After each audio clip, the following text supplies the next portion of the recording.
and I have some that I know fans like to hear too. But Okay. so thanks for being on the podcast. Uh, 100%. yeah, 100%. but I have been loving your journey because I resonate a lot with your process, right? Like I've watched your YouTubes, I binge watched them my last prep in cardio. Yeah. I'm sure you hear that a lot. Yeah. And I'm like, That's why I try and make them longer. When people say to me, we don't want 20 minutes ones, we want 45. I'm like, okay, I'll do the long ones yeah. then. Yeah, because when you're deep in prep, you've got lots and lots of cardio. But you're a foodie and Yeah. I love watching, I'm sure you hear this all the time. I love watching your foodie videos, but I saw, the whole journey of your last prep and like trying to get your pro card. And I'm like, I know. And so I'm like, we're in it with you, Bex. So many people are. And do you know what's different about this prep? I think last year I was like, right, I'm going for it. I'm not going to stop until I get it. And Yeah. it meant I was on prep for like 38 weeks. And my body was like, mm-mm. It was like, no, Bex, you need to stop. And that last show I did, I didn't even place. And that was where it was like, you should have stopped. I shouldn't have gone again and to Yeah. Florida. Yeah. But I've been going after my pro card for so long now. Like, and I was just thinking before I came on the call, I was like, how many times have I come second to my pro card? I was like, Mm. 7 times. Wow. 7 times. So it was Can just, you, and it's one of those ones where like my husband, he's my husband and he's been my coach this whole time, apart from this prep. Obviously, we Mhm. made that decision to do things a little bit differently. But I'm like, you're my husband. Of course, you're going to tell me I'm close and that I'm in touch and distance.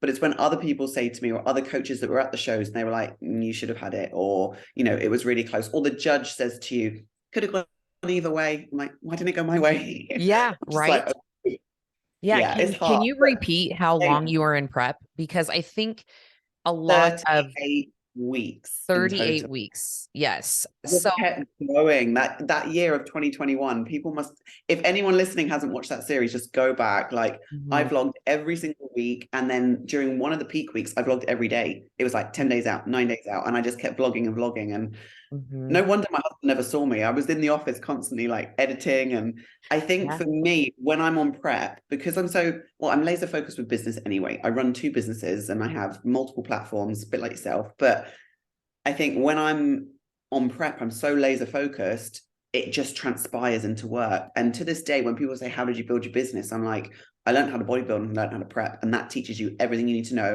about Hallelujah. building, because Hallelujah. there is literally no days off. Everything has to be meticulous. You have to show up your business 24/7. Mhm, You cannot take a day off Instagram. Like you have to keep going. mhm, And if you can survive a prep and push your body through a prep, 100%, all those skills are transferable to business. for sure. So when I'm in prep, it's like I just go vroom, Mhm. laser focus. And I get really excited because when you're on prep, like it's monotonous. Bodybuilding is a monotonous sport. You do the same shit day in, day out. It's like rinse and repeat, and you just Yeah. get it all done. You have those wins along the way where your lifts increase or you drop weight or you see your physique change. Great. But over the long period of a prep, which most people do, like most women, it's like 16 to 24 weeks is the normal kind of prep.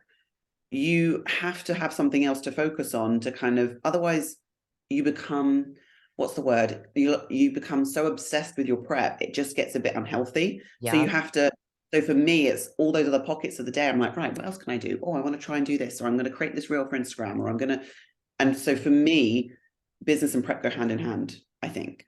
I 1000% agree with you. I think I actually I have a business coach as well, and I've had business coaches for 10 years now.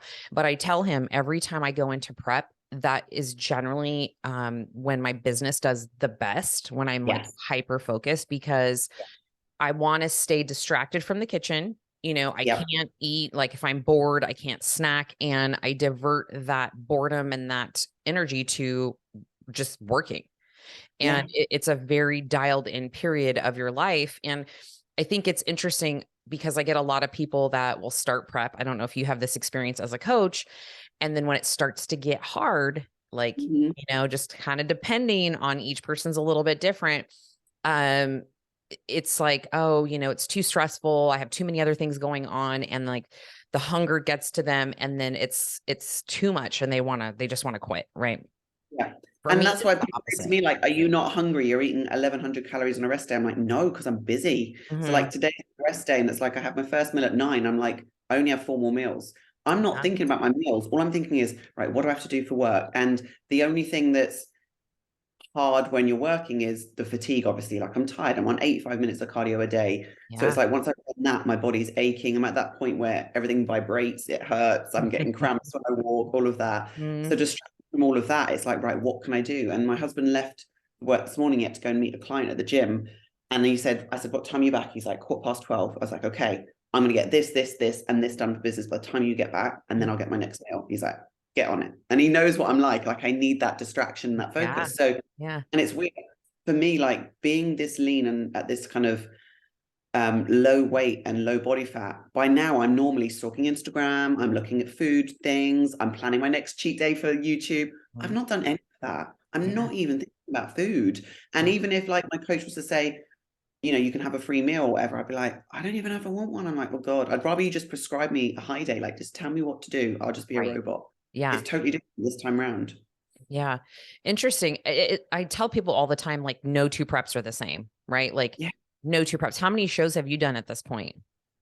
14, I think, 15, Mhm. something like that. Yeah. Yeah, I'm right there with you. So, I mean, first prep was like breeze. I lost, everything came off. I was ready like 4 weeks early because I was like, Amazing. yeah. And then it was never the same after that. No. And the first prep is when you start like making a list on your phone of all the foods you want to eat, you Yes. hoard stuff away. No, Hmm. I don't do anything. The only thing we did, and you probably saw on my YouTube, is last week I was like, Easter's coming up and we're going to miss Easter. And here in Dubai, they don't have Easter eggs out on the shelves forever. So I was like, we Oh. just need to get a nice Easter egg for when prep's done. A nice Hmm. bit of chocolate will do me fine. So that's the only thing I've bought. Like, I haven't hoarded anything away. And I think, like, for yourself as a coach, it's one of those things you really try and teach your girls, but it's also you have to say to them, you're gonna fuck up anyway. Like it's For gonna sure. happen. For Because it's your sure. first time. Yeah, it was the first time. It's like you try and prepare them. It's a bit like a mother and a child. You Hmm. know, as a mom or our parents, when we were teenagers, they try to prepare you for all this shit that's gonna happen with boys and alcohol and drugs and all the rest of it. And they try, but they know you're gonna fuck up and you're gonna have to come back to them and be like, help. And it's For the sure. same with our girls. I know that sounds a really weird scenario, but it is like they say they're going to go into their off season, they're going to be super strict and I want to improve. And Yeah. you're like, okay, awesome. And then 3 weeks later, it's I binged my diet and I'm really struggling. And I'm like, okay. Yeah. And the thing is, there's no judgment from me. There's no like, you're Mhm. an asshole. I'm like, I've been there. Everything you've done, I've fucking done it. Trust me, I've done it. It's like Yes, I have that relationship with my girls where I'm very totally. honest how they're going to feel. Hmm. They also say, look, that you are going to fuck up. It's Hmm. okay. And when you do, just message me because trust me, anything you've done, I've done worse. You know, I've Yeah. done this to know. Oh, most definitely. I've had my fair share of, we call them snackcidents, where like I'm, 3 weeks out from a show and Yeah, I black out and I've eaten a whole roll of rice cakes and half a jar of peanut butter. yeah. It's just stupid. And then, It's the freakouts funny though. happen. That's the thing we think is bad. We're like, I overate all my calories. Or I've had a client that said that. They said, I cheated my diet. I said, what did you do? And they were like, I had extra oats and peanut butter. I'm like, it's okay. It was just an unscheduled refeed. That's fine. Yeah. Like Yeah. it could have been a pizza and cookie dough and Yeah. whatever. I'm like, oh my gosh. Like I of know. all I the things. had I had a client the other day. I run into her at the gym and she's like, Coach, I have to tell you something. I had a snack accident. I'm like, what happened? She goes, I ate extra chicken breast. I'm like, if that's the worst offense, we're doing No, good. I know. We're Brilliant. doing good. Yeah. So just to kind of backtrack a little bit, can you tell my audience like how you got into bodybuilding and how long you've been doing it and sort of your journey there? Oh my goodness. Okay, so first things first, I'm 37. I don't even like saying that out loud. I'm like, Trust it me, I get sounds it. really old, but I'm just like, I'm 37. Okay, yeah. So I started bodybuilding actually quite late. So I got into training at the age of like 26, 27, and it started first with my grandmother and her sister both suffered with cancer. They both passed away, and I wanted to do like charity runs and raise money for cancer research and stuff. So it was the first kind of time I got into kind of anything competitive or anything that was quite challenging. It was like 5K and 10K runs. Prior to that, I would say as a child, I was very sporty. I was quite a tomboy. I've got three brothers, so it was very much we played sports, all of that kind of stuff as Mhm. kids, and I was like captain the girls' football team and stuff at school. But I got into that and I was training for all of my running and I wasn't really managing my nutrition. I didn't know anything about nutrition then. And I was just getting like thinner and thinner and thinner. And I remember I was doing kind of timed runs and stuff in the gym and on the treadmill and on the road and stuff. And one of the PTs came up to me in the gym and he's like, you've lost a ton of weight. Like, you really should look at, you know, actually training and building some muscle as well. And I went, oh, you mean that thing over there, like the cable and some bicep curls? And I was like, yeah, I'll do a bit of that. And he's like, let me train you. Like, you've lost a lot of weight. You could build some muscle. I'm doing this class. Come and join this class. So I started getting into like high intensity interval classes. I did spin classes. And then I actually got into a class that was pole fitness back in the day when people probably looked at it and was like, you're going to be a pole dancer? Oh my God. And I was like, I knew no, I loved you for a reason. I owned a pole dance studio for 10 years. oh my God, I absolutely loved it, to the point where I actually purchased a pole and had it in my house, and everyone thought I was going to be like in the nightclub and doing the dirty deed. And I was like, I come on. love this right now. When I started doing that, I realized I had upper body strength. And that came, I think, from like as a child swimming and stuff. So I've got quite broad shoulders, as you know, my back's quite wide. So I started doing pole fitness. And then the lady that was teaching that was a bodybuilder. She was a natural bodybuilder. And I went to go and see one, she was on prep at the time. And I went to go see one of her shows. And I was like, oh, that looks so exciting. And I was like, look how glamorous that is. And I was like, these women just look phenomenal. And I was just drawn to them. And so that's when I went back to that PT and I was like, I want you to train me. And he's like, what do you want to do? And I was like, I just want to get really freaking strong. And I want to look a little bit like that. I don't think I'll ever step on stage, but I want to look a bit like that. So I ended up training with him for about 6 months. And then we did like a shortcut to shred, like Jim Stepani's kind of method back in the day, like in 2000 and I don't know, 13, 14, something like that. And he was like, we'll do this. We'll get you as lean as we can. We'll manage your nutrition and you'll do a photo shoot. And I was like, no, I'm never going to do a shoot. And he was like, just do it. And then when I did it, I looked like a deer in headlights. Like, it was terrible. I didn't look at the camera. I was just all over the place. Yeah. But when I did that, that's when I then kind of was like, well, where could I take it? Because my ass is saggy. My back's not as lean as it could be. I don't really have abs. And I quite like the fact that my arm has a vein and I've got a bit of a shoulder. So I got into that. And then I continued training and kind of learned lots about nutrition myself, training, programming. And it was when I met my now husband, I went to an event in the UK called Body Power Expo. It's probably the biggest one in the UK, or it was back in the time. And it was like 2014, 15. And I bumped into him and we met, and that's another whole story. But when we started dating and stuff, he was a bodybuilder and he was like, do you think you'd ever do a show? And I was like, no. The following year, we ended up prepping together and we were on prep. And during prep, he proposed and I did 4 shows that year, qualified for the British. And that's where my kind of addiction for bodybuilding came. And I think it was that whole taking your body through a process that's mentally and physically challenging was the most liberating thing I'd ever done. But more than that, it was training in the gym. Like, both of our love for training and just getting strong, I think, was just what brought us together. We absolutely adored it. And I, even now to this day, 10 years on, we still talk about, if we start family and things like that, I'm like, I'm never not going to train. I'm never not going to do morning cardio. I was like, the baby's just going to be hot and they'll just figure it out. I'm like, we can do that. Right. Yeah. Yeah. I So love that's that. how it started. And then the rest is history. I think once I did like UK shows, when UK BFF was what it was back in the day. And then when we moved to Dubai, I then couldn't compete in Dubai because females can't. They don't have IFBB or NPC here. So I traveled internationally and I had to go back to the UK and qualify for an international show. So then my next goal kind of got higher. It was like, I don't want to compete in the UK. I'm going to do the Arnold's in Barcelona. I want to be somewhere where Arnie is. I was like, that looks sick. And I knew, competing in that kind of show was going to be a huge caliber of athletes that had been doing it for years. I was like, just to qualify and step on that stage, ticked. So I had to fly back to the UK, do the Scottish Grand Prix, qualified for the Worlds, the British, and the Arnold's. But at the time, I was still teaching as a full-time teacher. I wasn't a coach then. And so I couldn't really take time off work unless it's for one show. So my boss at the time was like, you can choose one to take unpaid lead off for. What do you want to do? And I was like, the Arnold's, Barcelona. Yeah. So I did that. And then when I became a coach and left teaching, then it was like, the world's your oyster. You can travel anywhere, do any show. And that's when the kind of the pro chasing dream began. Yeah. That's amazing. That's a lot. That's a lot of time. I think people see the end result, like where you're at now, and it's such a journey, right? And it doesn't start.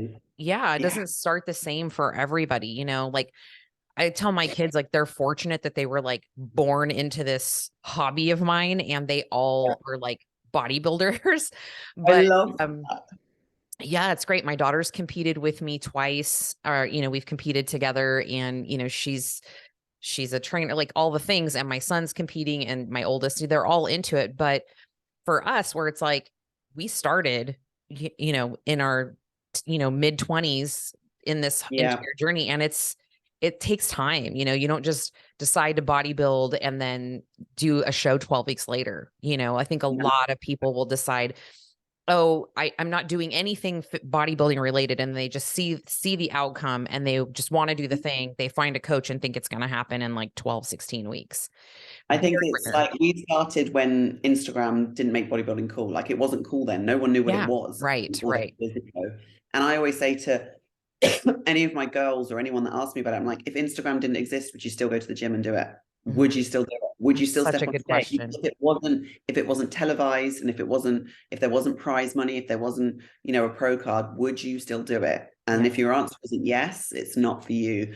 And it's why, like you said about girls thinking that, well, I can just diet for 12 weeks. I'm like, you have to have a substantial amount of muscle, particularly the majority of my girls that are bikini girls. I have some figure girls that have got more muscle and that's taken them time. And a lot of my girls are older and mature. So they've got mature muscle mass from actually training for a period of years. But Mhm. when some of my new girls come to me, I'm like, with the amount of muscle you have, you're literally just going to be on the Stairmaster dieting and doing a lot of cardio because you don't have the muscle mass to be able to withstand a prep and actually get to that level of leanness without putting in a lot of work, and you're going to be eating very little, and it's a hard thing. And that's why on my coaching team I have the whole prep package, and I'm like, if you're going to prep with me, it's for a whole year, because we have to plan out those phases of, right, what does your improvement season look like? Yeah. Do you need that first? Do we need a pre-season? Do you have enough muscle for us to do a little mini cut first, then push you into a prep? Mhm. What's the prep going to look like, the time period, how many shows we're looking at, what's the recovery phase, and then the improvement phase afterwards? Like, I would never take on a client unless they had that understanding of the bigger picture and be like, right, you need to plan the year with Right. your life, your work, everything, because there's going to be things that come up, and ultimately your health is my priority. And I'm not a coach that'll be like, right, let's just do 12 weeks for a show and then see you later. Absolutely not. Yeah, I think it's so important that people understand that are listening, because a lot of times, they come to us, well, at least on my side, and they just, there may be like novice lifters. They just, are kind of do it randomly. Maybe they lift 2 or 3 times a week and they want to set this gigantic goal so they can be in the best shape of their life. And I'm like, even if you don't plan on taking this seriously and trying to go for a pro card, and this is just something that you want to do, one, it's a reflection of my work too, right? And we have to work together for that outcome to be something that you're proud of and I'm proud of as a coach.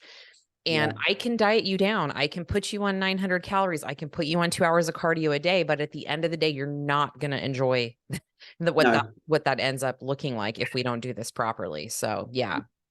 And I think one of the biggest things I say to my girls is, if their first time, I'm like, let's first diet for a photo shoot. Let's do that first. Let's do a mini prep. Because Mhm. that's not going to be the same level of leanness for stage, but you're going to get to see how much work needs to go in, how your schedule needs to be aligned to this, how you have to commit to it Yeah, 100%. You can't have a gram of peanut butter over. And if you can do that for 12 or 16 weeks for a photo shoot prep, then we can feed you back up, get you into a place where your body is able to grow a bit more muscle. And also, a photo shoot prep is going to get me to see, right, do you have enough muscle for the yeah, category you're looking at? yeah, And if we diet you down for a photo shoot, you're going to be pleased with the end result. You're going to have something to take away from it, but then also have a new goal moving forward. And like you said, have a taste of it and be like, actually, this isn't for me. I don't want to do this. I'm like, good, don't go down that road then, because do you know what I mean? And I think a lot of girls get into it for the wrong reasons and don't really understand what it entails, and particularly for females, so I think yeah, they're understanding like the effect it can have on your hormones, and that, like you said, like that recovery phase coming out of it. I've worked with girls where, and the majority of girls, if they get that lean, they're going to lose the period. Let's be realistic. And I have that sure. discussion with all my girls. I have prep Zoom calls with my whole team. So I have them with my lifestyle team, but then I have a separate call with all the prep Yeah, girls. same And here. it's paramount that they jump on that call, because we have something we talk about every single week. And Mhm. one of the things is about their menstrual cycle and understanding that. And the amount of girls that aren't even aware of it before they even diet, is they don't know when their luteal phase is. They're not tracking when their period is. They don't understand their symptoms and all of that. And then it's that kind of, when you are prepping for a show and you get to that level of leanness, it's likely it will go, but it will come back. And, the conversation I have with my girls is, it will come back when you regulate your food. It's not just getting fat and putting body fat on and just binging your diet afterwards, because actually what you're doing is putting your body under another level of stress. It's gone from an overly dieted phase to a heavily overindulgent phase. And trust me, that's not going to align your hormones. You've actually got to reverse carefully out of it and really make sure that you get back into good eating habits again quickly. So those things. And because I don't want my girls to have that negative perception of bodybuilding. I don't want them to not enjoy the process, or to look at it and think that was really unenjoyable, or I don't like it, or it's really negative, because actually it's not. Bodybuilding is one of the best things that's ever happened to me in my life. It's taught me so much. Yeah, it's taught me, like we talked about earlier, incredible levels of discipline. When you set a goal, like knowing that you have to check off all these things, and there's no ifs, ands, or buts about it. You cannot hide once you get on stage. You can't. I mean, you're in a string bikini, being judged by strangers, and yet you can't hide your slip ups at all. So you have to go all in on the process. Yeah. And they don't care what your situation is. They don't care what your family circumstances are, how busy you were at work, how hard cardio was. Doesn't matter. Everyone's working just as hard as you. All they care about is what it looks like, the end result. And that is something you have control over. But that's where the power is. Yeah. Because it's like, when you get on stage, you go up there and you smile and you present. And if you've been 100% on point with your diet and everything the whole way through, you have nothing else to do but smile, because what you've put on stage is you. Like, no one else has done that. People have cheered you on along the way, but you've stepped on that Stairmaster, you've dripped all of that sweat, you've pushed yourself in the gym, you've measured out every freaking gram. And it's like, like that for me is the most powerful thing, is knowing that you did that for you. You were in control. Yeah. It must be, we must be just control freaks. That's what we are 100% control freaks. When things don't go my way, I'm like, what's happening here? I have control. And that's another thing I talk about often on the podcast, is I tell people frequently, like, there's so many other external circumstances in my life that I have zero control over. I have zero control over what anybody thinks, does, the weather, politics, news. Yes, so many things. And when women are like, oh, prep stresses me out, it's one more thing. And for me, I'm the opposite. It's like, if I'm in prep, I know that I can control this one thing. And it's like pushing, different levers, change different things, more cardio, less food, rest, deload, all the things. And I know the outcome, because I've done it so many times, that there's like a sense of calm with that. It's like, it's just familiarity, and it feels. But the only thing that disrupts that is when something comes in and messes up your routine. Or like the other week, I had a friend, she's pregnant, bless her. She's due in like 5 weeks, and I haven't seen her in ages. And she's like, let's meet for coffee. And I felt terrible, because last week I had to cancel on her because I was so wrecked, literally so exhausted. So I met her yesterday and I had to apologize. But it's things like that where I'm like, I have to go and meet her at this time, but this is the time I have to have my meal, or this is when I have to do this. That's when it gets a little bit, when people don't get it, that aren't in this world. Whereas, your gym crew, they get it. Your loved ones understand. I think that's the hard bit, is because you are in so much control of what you're doing. When those other circumstances come in, it's hard. Like the other weekend, we went to go and see The Script. It was like a concert we had. They didn't come on stage until 10:30 at night. I'm like, I'm in bed by 9. What is this? Like, what? Yeah. And it just threw me off whack. I was floored the next day, because I didn't get enough sleep. Definitely. So it's things like that, I suppose, are difficult when you're in a prep. Yeah. But the amount that you can control, and the fact that, the end result is determined by how much effort you put in, I think is the most rewarding and powerful thing. For sure. I often reference like comparison to, you're like a newborn baby, like you need to eat every few hours, or you're going to be mad. And, it has to be very structured. You want to go to the bed at the same time. You want to try to get up at the same time. It's very much reverting to a regimented schedule. And I mean, my saving grace a lot of times is setting alarms on my phone, because I will, Yeah. I'll start working, I'll be super caffeinated, and I don't want to go too far past mealtime. And so it's like timers, alarms. I like lived by alarms in prep. Yeah, and I say that to my clients now, even my lifestyle clients. I'm like, when they tell me I've got to eat 6 meals a day, or I was at work and I missed this, and I'm like, put alarms on your phone. Literally Yeah. just put alarm. So you find like no one cares. It just Yeah. bleeps and just reminds you to eat that snack that's in your bag. And you hit When you're snooze until you do it. yeah, and when you're trying to teach your lifestyle clients to be like, you have to eat regularly throughout the day, like it's important for human function. So Yeah. yeah, I think alarms are a great thing for that. Yeah. Would you agree that coming out of a show, so like off season, is more challenging than being in prep? Oh, 100%, Yeah. definitely. Yeah. Because I think when you're on prep, you're chasing that level of leanness. You're waiting for the scale to go down. You're looking for new lines in your legs. You're working towards that goal. When you're in improvement season, the only thing you're working towards is your logbook, Yeah. and you're trying really hard not to look in the mirror because you've just been in a heavily dieted phase. You've looked your best you've ever looked. Well, you've looked your best, but you felt your worst. I don't think people tell Totally. people. They don't Right. understand that when you look your best, you actually feel like a bag of shit, and you don't Totally. go out and you want to put baggy t-shirts on, and it's Mm. like the other day when I had to go to the mall to meet my friend, I had to put a baggy t-shirt on and some joggers because it's Ramadan here. I'm like, I can't be getting these delts out. People are going to freak out at the coffee shop. I was like, no. So Totally. yeah, I think the improvement season is hard, but it gets better the more you do it. And I tell my girls this when they're entering those phases. I'm like, look, I get it. Like you've just gone from being super lean and thinking, oh my God, I've got abs, I look amazing. And now you've got body fat on. But the reality is, if you want to continue in this sport and succeed, you have to put on body fat to grow muscle. It's not going to happen. Yeah. You have to regulate your hormones. You have to get your body functioning again. It's just been in a highly stressed state that's not sustainable long term. So I think it's a case of the more you do it, the more you become happy in your skin in both phases, and I think you just have to be realistic. If you do have a certain perception of your body, or you don't like a certain look, just be like, right, I have this set of wardrobe is for when I'm on prep, and this Yes. set is when I'm in my improvement season. Mhm. So yeah, I won't be walking around the gym in crop tops and things like that, although I don't really care. I just Yeah. whatever. No, you do. You look great. Mhm. Yeah, but I think if I say to my other girls, like, if you feel uncomfortable, then just forget it. What are you in there to do? Get your logbook out. You're there to smash those lifts. You're there to get those deadlifts up. You're there to squat. So don't look at yourself like that. And then tailor your other wardrobe to those more curvaceous things. It's like, just be grateful now. You've got your boobs back. You've got your ass back. That's flipping Yeah. awesome. I bet your husband loves it. So Mhm. I think it's a tough one. It's one that you definitely have to support your girls with, both kind of in a mental way of accepting your body, but also that relationship with food. That's Yes. always going to be the biggest challenge for people. But Yeah. again, that gets better. Like I think It my last does. improvement was the best I'd ever had, Mhm. because like you said, no prep is the same, but no improvement season is the same. And you just get better, more Mhm. experience.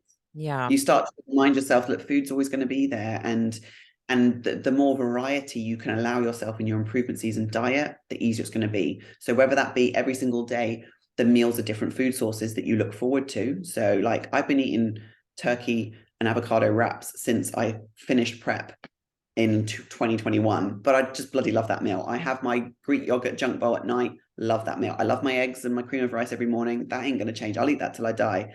But there's some people that need more variety. So whether that's variety in the day, or having one day where you just macro track, sick, awesome. Or if it's you have 2 free meals a week and they're sensible meals and you know how to do that, where it's You're not talking turning into off a bin. season? Yeah, Yeah. exactly. Yeah. Yeah. Mhm. Yeah.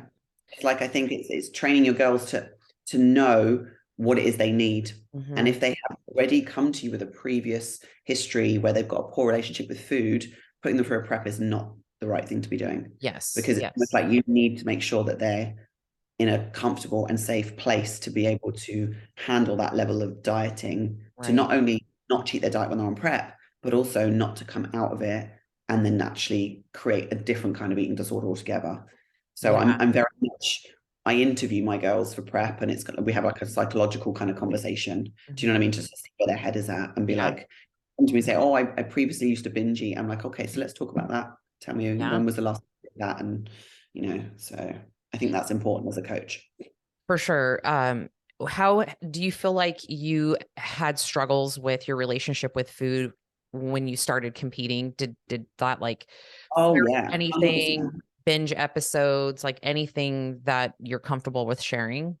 Oh yeah, definitely. I think my first ever prep, I was coached by somebody else. It was a long time ago. My husband and I both had the same coach, and I was dieted pretty hard, like you would be. I didn't have enough muscle, so to get lean. And reality is, I didn't do what you did. I didn't go to bikini first. I went straight into figure, and it was like I Yeah. did not have enough muscle for that. Yeah. Back in the day, it was body fitness in the UK. So to get shredded, great. I'd put in the work. I'd do all the stairmaster. I'd eat nothing. That's fine. But what that did with my relationship with food meant that as soon as those shows finished, I was like, I need to eat everything. Like I've missed out on so much for a long time. And it triggered a lot of things. But weirdly, my previous relationship with food wasn't to eat if I was unhappy. It was the opposite. You Mm. know, as a teenager, when I was very unhappy or I was bullied at school, I stopped eating. So I actually probably had, I wouldn't say I had an eating disorder, but there were periods of my teenage years where I was very, very slim and didn't eat Mm. because I was happy. And I think that is still something in me where it's if I'm unhappy, I won't eat. Whereas if I'm happy, I eat. You've seen my YouTube. I Oh love my yeah. food. So when Yeah. I'm in a good place, I'm like, give me the food, give me the 20K challenge, I will do it. Yeah. I Mhm. think competing wise, I think it probably triggered kind of binge eating episodes for sure, just for the sheer like, I haven't eaten this, I need to eat it all now. But Yeah. like I said, I kind of trained myself over the years. I've done it 10 years now, where I know food's always going to be there. And we have the convenience of food. So I don't hoard stuff. I don't I don't eat past the point of satiety when I've, come off the show. I don't plan to go and eat certain meals, be like, I want to eat at this restaurant, I want to eat here. I should be like, when the show is done, let's see how I feel. And I make a Yeah. decision on the day. I don't pre-plan things like that because I don't want to get into that habit of like, I've ordered these cookies to take with me and I'm packing my Easter egg and nah, I'm not doing that. Like, let me just see how I feel. Mhm. And like I say to my girls, I'm like, the food's always going to be there. And when you're in your improvement season, you've got flexibility. So you don't need to have it all in one sitting. Yeah. You'd be like, okay, so post show, this is what I fancy. I want some sushi. Awesome. Right. Next week, I'll have a pizza with my husband. Or the week after that, we'll go out for a date night. You don't need to get it all in at once. It's like the world's not going to end and the food's always there. We Yeah. have the convenience. You can order anything off delivery whenever you want. It Mhm. doesn't all have to be in one night. Yeah. So I've taught myself that over the years, and it's something I try and educate my girls on. But I think the first time you do it, like I said to you earlier, you're gonna fuck up. It's gonna Yeah. happen because Yeah. your growth's high, like, and it's high for a long time. It takes a long time for that to come You're down. ghrelin. So it, Yes. yeah, Yeah, for exactly. sure. That's the hunger, one of the hunger hormones that it's like a gremlin. We call it the gremlin. It comes up. Literally. Yeah. But I think you made an excellent point earlier where you said, like they call me their prep mommy, right? Like they also call me Mama D. And that's because I have done exactly what you have, and we've been through these experiences. And one of the things I often say is do not buy the cookies to keep in your freezer and just plan all this food like in peak week that you buy all these things so when you get home you can eat all the things, Mhm. because you will regret that, right? Your body is primed to store fat after a prep 1,000%. And I Mhm. also tell them a huge mistake is to not plan a 7-day inclusive vacation the minute your No, heat no gets off. holiday. I tell Yes. them that. Do not plan. I want to go on an all-inclusive to the Bahamas. I'm like, no. Can you wait a month? No, like Yeah. literally. Yeah. It's it's Mhm. it's probably one of the worst possible things you can do post show. I know you want to celebrate. I know you want to be on the beach looking your leanest ever, but for your hormones, your body fat, your sanity, your mind, like your mindset and all of that, and not to mention it's dangerous. Like Mhm. some of these girls super depleted to go on to a 7-day vacation and they come back or 5-day whatever, and they tell me like for the first 3 days my ankles were swollen, I couldn't Yeah. get my ring off, I was And it bloated. was like alcohol consumption as well. Like, I don't know about you, Exactly. but I don't drink. I haven't drunk for 10 years. I Yeah, don't drink yeah, alcohol anyway. But I think they forget that the impact alcohol has on their body as well. for And sure. especially in places. Yeah, and so it's again, we tell them, but they still do No, it. We're here to yeah, pick up the pieces, but uh 100%. I just urge people who are in prep to have caution with booking vacations. 4 weeks is great. I tell my girls 4 to 8 weeks post show, you'll still look phenomenal. You'll still look great on the beach. You just got to give yourself that recovery period to not feel so ravenous and have FOMO, right? Like, oh, I haven't had this. And then you're just like a lion out of a cage. Yeah. Yeah. And I think it's important to have their post-show plan ready to go. So I do that with all my girls. So like it's normally about 10 days before their show. We have a call, obviously, and I'm in contact with them daily, obviously, because they're checking in daily before their show and stuff. Yeah. But about 10 days before they compete, it's like, right, so tell me, what foods have you been fancying? What do you miss off your plan? Let me get your post-show. So I actually then get them to do a food shop for what they're going to have when they start their reverse. So I have their show and I say, right, after your show, go and eat what you fancy eating, be sensible. Don't eat to the point where you feel sick and you're going to throw up. Go for a nice meal with your husband or whatever it is. Have that cookie your friends bought you, but don't have the whole box of them. And then I say, you've got your plan ready to go for the next day. And then start that plan immediately the next day. Trust me, I'm bumping your calories right up. Your ghrelin's going to be really high still, but you need to do that first. And then 3 days later, plan your next event. If it's meeting your girls for coffee and a muffin because you haven't seen your girlfriends the whole of prep because you were a hermit, that's fine. Following week, it's going out for a dinner with your mum and dad. Great. But just don't plan to just have the whole week off. Like, get straight back onto your new plan. And if I can tailor their plan to things that they really enjoy, like having granola back in and cereal and the Nutella's back in or whatever, I'm like, great. Then I think it helps to have that post-show plan in place already for them. For sure. Do you usually do meal plans like for the entire time you work with your clients? Like, no macro. There's very few that will do macro tracking, and it's only those that are coaches themselves that I trust that they'll do it. So like I've got a girl in Ireland at the minute, she's doing a bit of a mini cut. I've given her a meal plan, but I said, look, basically your protein, your fats and your carbs are this. Prepare your own meal plan for it. But if you limit the variables, you'll be able to cut down on this, no problem. So there's a couple that I trust to do it, but majority of my girls are lifestyle. And then obviously my prep girls, meal plan. But the meal plans have all the kind of calories and everything on there, so they know where they're at. Some of the girls will say to me, take calories off. I don't want to know what I'm eating and how little I'm on. That's fine, no problem. I could see how that would be a little mind trickery for sure. Yeah. But I think some people, and I've encountered this too with just clients in general, they want to have a ton of variety, well, I'm going to eat the same thing for 30 weeks. And I'm like, no, like there's like macro swap out options, right? The proteins, you have some choices there, but yes, you're not going to have like spaghetti and meatballs one day and, steak and lobster another day and all this variety. And what I try to tell them is when you're in prep, you're like a walking science project and I am the scientist, right? And I'm changing all these variables, whether that's sodium and carbs and, manipulating amounts. And if there's extreme fluctuations when you check in and the scale's all over the place, this could be a multitude of factors, right? Food volume, sodium content, fat content. Like you had everything. Yeah. It's like the reel I did on Instagram last week, whatever. It was like, be meticulous. Like you have to hone in on the specific details of how you cook your food, what seasoning you're using. Like you said, I get my girls, I'm like, you weigh out your pink salt in the morning and it gets spread across your meals. This is how many liters of water you should be drinking across the day. Get it in. If you've got to drink 0 cal BCAAs to get it in, get it in. That's what I do. But I agree with you. I think it's training them to be like, look, when you're a lifestyle client or you're in improvement season, you can do those kind of swap outs and it's okay. But when you're on a prep, like you need everything to be meticulous. And still prepare those meals lovingly. Like my 5th meal of the day is literally like turkey mince or chicken and avocado and some veg. But what do? I have a chicken burger. I have 5 romaine lettuce leaves. I have 50 grams of avocado, 1 pickle I chop up, some low-cal sauce that I measure, and I mash it all up and I make lettuce wraps. And I pretend that burger is a freaking burger and it tastes amazing.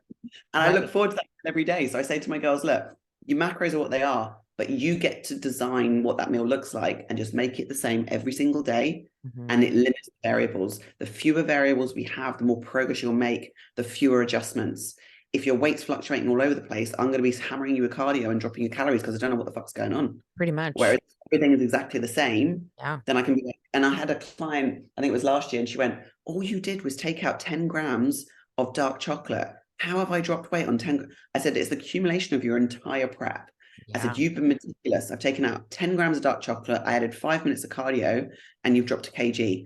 And she's like, is that just from 10 grams of chocolate? I was like, well, no, it's the accumulation of your consistency over however many weeks. Yeah. But yes, small variables make very small tweaks. Like my own prep, I've been on prep for I'm on the 9th week of prep.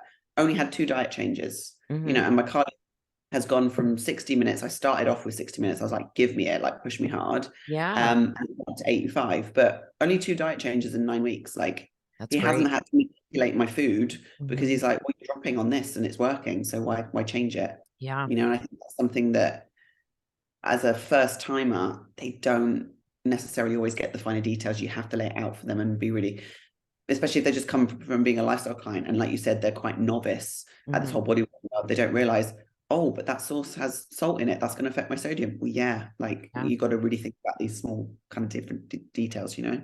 For sure. I think it's funny when I'm in prep and people are like, oh, post a full day of eating. I'm like, you're literally going to see the same thing every day. It's like me on my YouTube blog. I don't show my meals.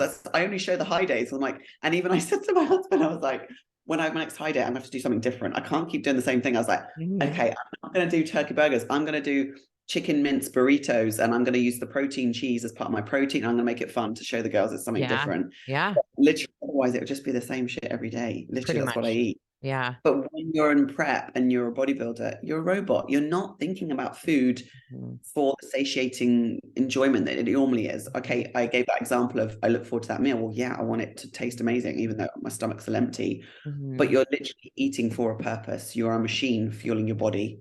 And like we said earlier, if you are hungry, you just distract yourself with other things, keep busy. Yeah. You know, there'll be a time when you can have that flexibility again. But when I you're on think, prep, you're a robot.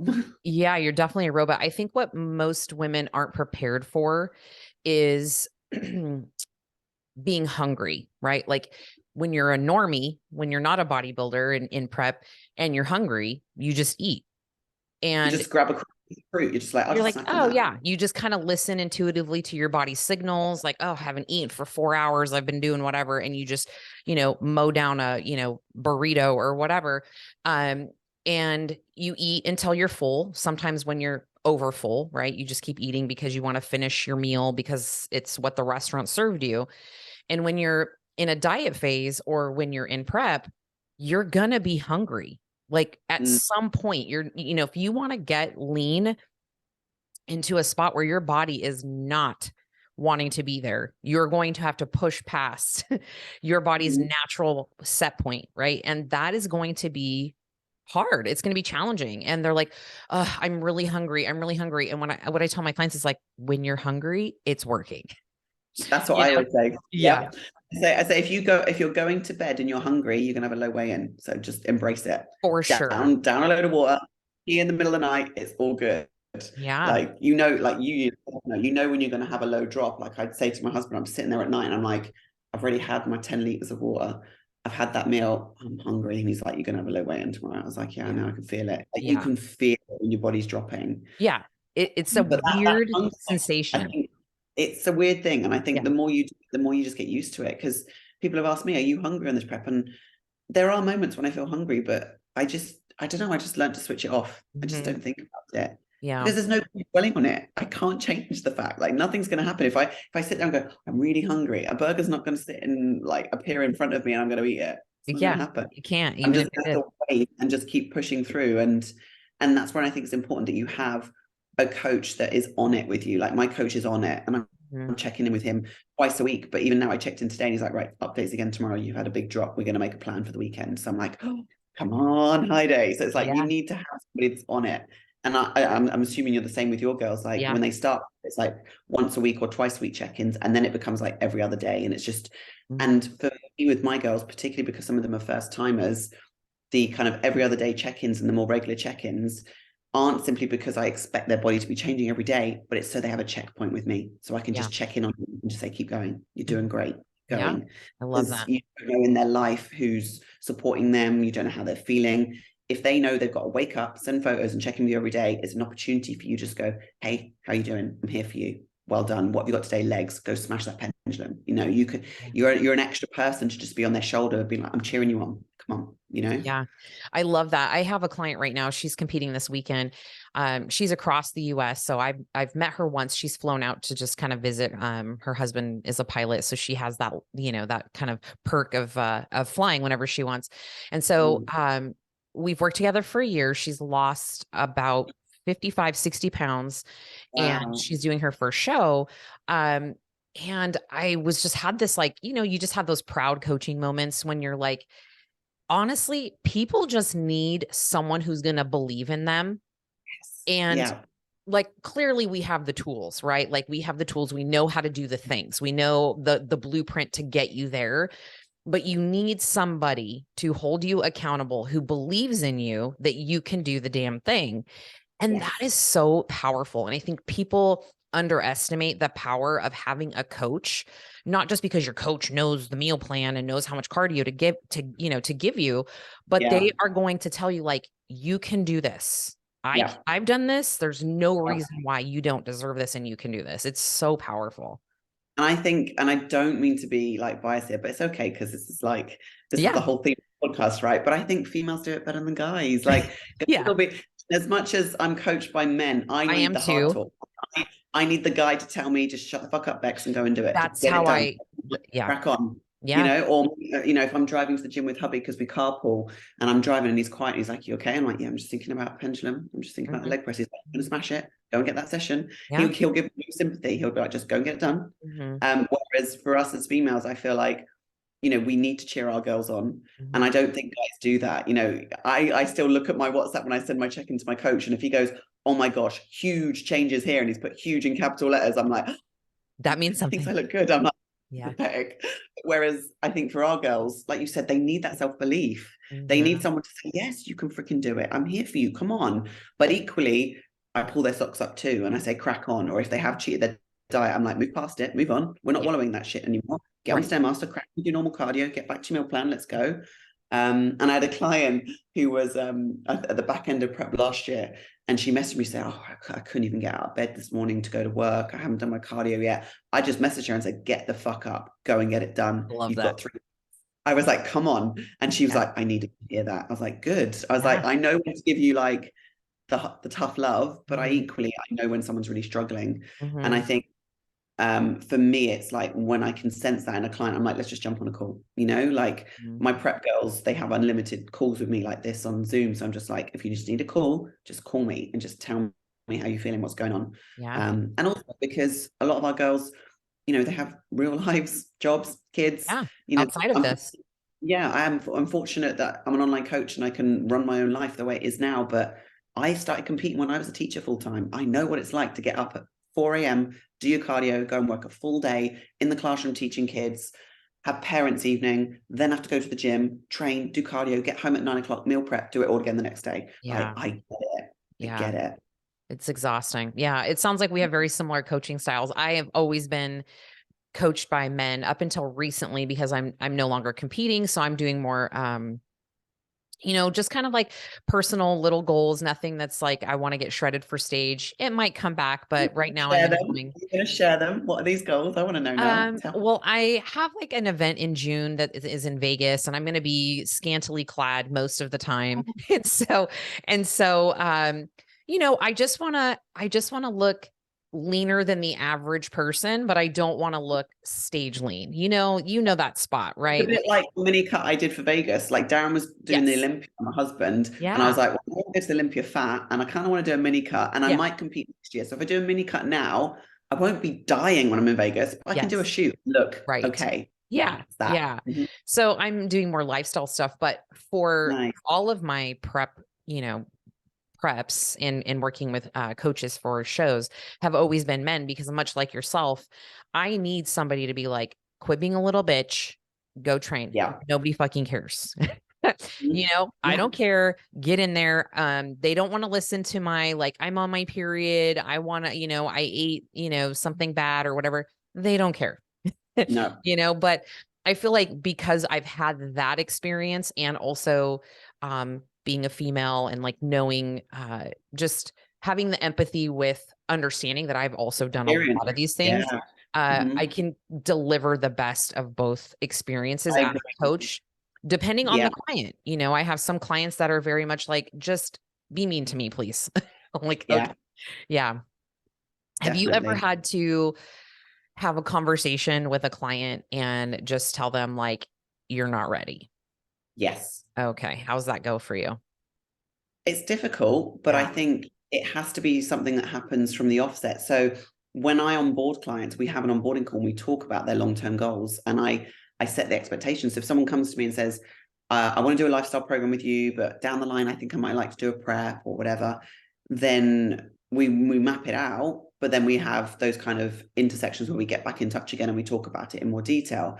And if I have a client that wants to go through a prep, but I've never seen their training, they're not sending me training form analysis, they can't follow their meal plan for a longer period of time, even as a lifestyle client, they miss their check-ins, all of that. I'm like, you're not ready to be on the prep team and go see through a prep when this is going on.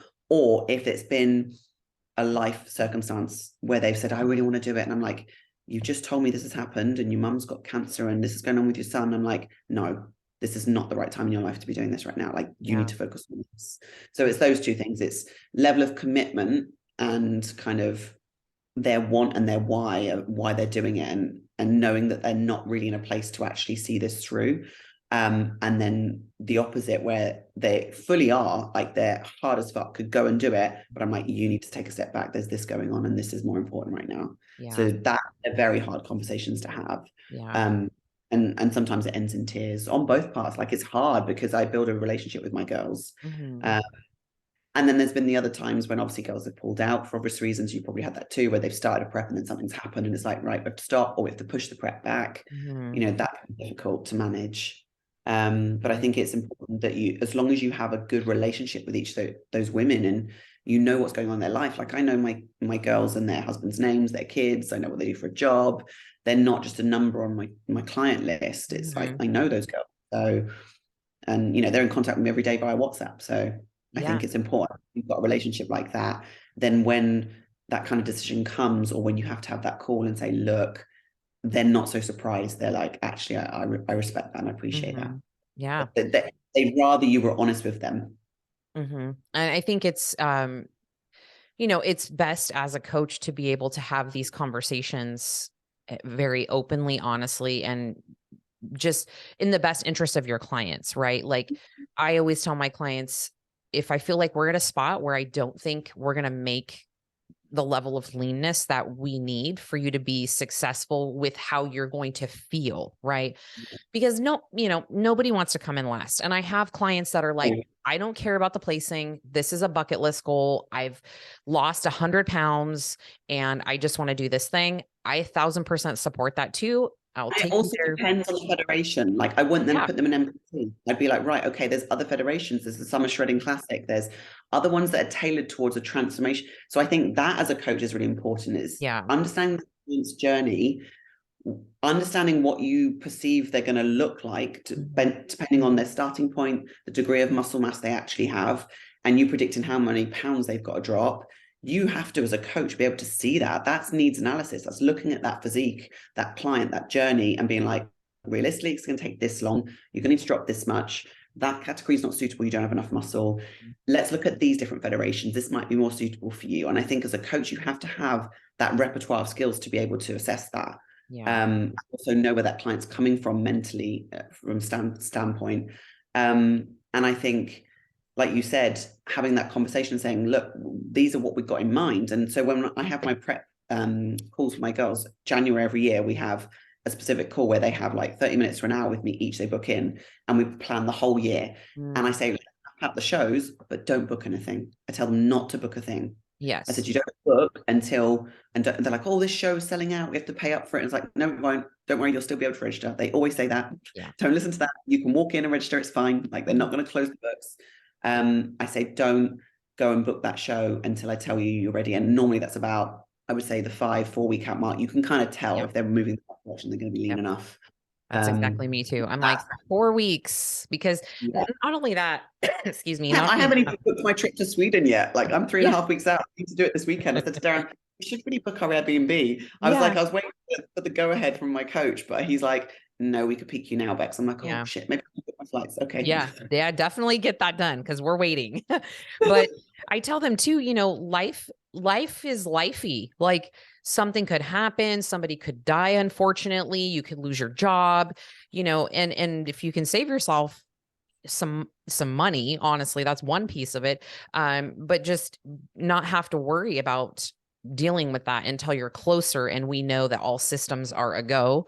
It's just And don't put that pressure on yourself too. yeah, Because yeah. like if they're not ready, I've been in that position, you probably have too, where Hmm. I did the show in India and I was not ready and we Yeah. booked everything. I wasn't ready. And there were all alarm bells ringing like I shouldn't have done the show. To the point where we went to the airport, didn't realize we needed a visa for India. So we had to then change off that. And I was like, everything in the universe was telling me I shouldn't be doing the show. But anyway, Yeah. I did it anyway. But at that time, we were pushing for condition and I wasn't ready. I would say it was about £6 I had left to go, but Mm. it was too late. I Yeah. did the show. It still came second, but it was a poor standard. But yeah, I think it's important that you don't ever want a client to be in that position where it's like, Yeah. actually, you're gonna it's really hard now because you booked this show. I'd be like, don't book anything. There's no Mhm. need to until we know you're ready. And like you said at the very start, it's I want you to feel your best. I don't want you to go up there thinking that girl backstage looks better than me or leaner than me. I want you to look at yourself and be like, this is the best version of me I've ever seen. Mhm. And that's the most important thing. Yeah, I agree. How many clients do you have total? At the moment, we are at, I want to say like 56, 57, Yeah. and it's kind of half and half with prep and lifestyle. It used to be majority lifestyle clients, and then now it's more shifted to half and half. Mhm. Like, and weirdly, a lot of my prep girls are in that 35 plus bracket. Like, and it Yeah, must be like for like attracts like, because I'm of for a sure. certain age. I Mhm. think it's the older women are either more committed in terms of they're at a point in their life where it's like their careers are solid, they've got a good routine, their kids are grown up, they're like, I want to do this for me now. Mhm. Awesome. They're probably more financially stable, so they can actually Yes. opt for the whole package. I don't have those young girls that come to me and go, I can't afford coaching with you. I'm like, well, Right. then I'm not the coach. Yeah. Um, and then the other thing I would say is that they look at me and they find me relatable and they trust me because they're like, well, she's older, she's been through it, she's done it 10 years. Mhm. I'm not going to like a young coach from the UK or whatever. Like a lot of my girls from the UK, America, Europe. Yeah, got some in New Zealand, Australia, one in China. I'm trying to think, but I've had them all over the Amazing. world over the years. That's Yeah. so fun. I love that. So what else does Bex do? So tell us a little bit more where I want to be respectful of your time. I know you got to get to bed, girlfriend. Do you have any meals left? Oh my God, I do. I have one meal left. It's my junk bar. I put it in the freezer. It's going to be rock solid. It'll be mega. Amazing. Because for those that are Um, listening, you're in Dubai. yes, So what time is it there for you now? 2 minutes to 8. Yeah, 8 Okay. p.m. Yes. So this has been wonderful. Thank you. And I would love to No, share this is so all the good. things. So let us know how people can get in touch with you and the kind of the programs that you offer and all the good stuff. Okay, so I guess the easiest way is Instagram, fitness_Bex, BEX. And that's just been my Instagram handle from, oh my goodness, such a long time. My name is actually Rebecca Farrell, but you won't find me on Instagram that way. So I was trying to find a little bit of a bio for you so I could do the intro. So yeah, so on Instagram, you'll see that there, but also I've got my other Instagram pages, which is my fitness coaching page and my business mentoring page. So having started my own business myself for fitness coaching a few years back when COVID hit in 2020, I started business mentoring clients as well. So I have that. So there's two avenues to my business, fitness coaching and business coaching. I also have a podcast, Walk with Bex, mhm. which is very much a mindset kind of podcast. I talk about all sorts of things. I give life updates and stuff like that. I do have a YouTube channel, which is doing pretty well. It's growing. And my YouTube channel is fitness_Bex as well. So you'll find me there. Currently, I'm prepping and vlogging every single week. And yeah, I also have a Facebook group, which is like a book club. I love to read. So Yeah, I I do see that. that. I love that. And your website is Fitnessbexcoaching.com. Yeah. okay, amazing. Well, I'll link all of that up in the show notes. And your show is on what day and where? The 23rd of April in Sweden. Yes. Sweden. What's the name Oh of my the God, show? I've said it now. I'm gonna have to book it. Oh my You God, have to okay. book it. And this must be, I know it's a little bit different from where you're at as far as qualifying for a pro card, but is this a warm-up show for a pro card Oh, it's a show? pro qualifier. It is a Oh, pro pro qualifier. qualifier. Yeah, it's a big like showdown weekend where they've got a regional on the Saturday, and on the Sunday it's the open pro qualifier. So Okay. it's winners of the classes get pro cards, but yeah, we'll see. All right. Let's We'll see. be rooting for you. I'm not second again. We'll see. But Yeah. either way, I've enjoyed this prep. I've really enjoyed this whole process. Loved working with my new coach, and yeah, I'm just here to just show up my best version of myself, and we'll see. But yeah, business doesn't stop. My girls are always going to come first as well. I love that. Well, I admire you. Thank you so much for being on the podcast. This was super fun. We may have to do this again after your show to maybe give us a recap, and we can come up maybe with a different topic if you're up to, because I'm sure my audience is going to love this. So thank you so much. Thank you so much for having me. It's been a Yeah, pleasure. absolutely. Good luck with your show, and I'll see you on Instagram.